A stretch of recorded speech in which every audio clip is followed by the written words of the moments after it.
السلام علیکم ورحمۃ اللہ وبرکاتہ۔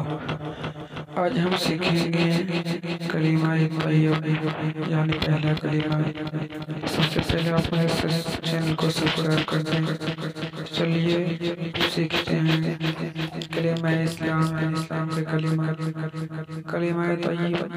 طیب معنی پاک ہونا، لا الہ الا اللہ محمد رسول اللہ، لا الہ الا اللہ محمد رسول اللہ۔ ترجمہ: اللہ کے سوا کوئی معبود نہیں، محمد صلی اللہ علیہ وسلم اللہ کے رسول ہیں۔ کلمہ شہادت: اشہد ان لا الہ الا اللہ وحدہ لا شریک لہ واشہد ان محمدا عبدہ ورسولہ۔ ترجمہ: میں گواہی دیتا ہوں کہ اللہ کے سوا کوئی معبود نہیں، وہ اکیلا ہے، اس کا کوئی شریک نہیں، اور میں گواہی دیتا ہوں کہ محمد صلی اللہ علیہ وسلم اللہ کے بندے اور اس کے رسول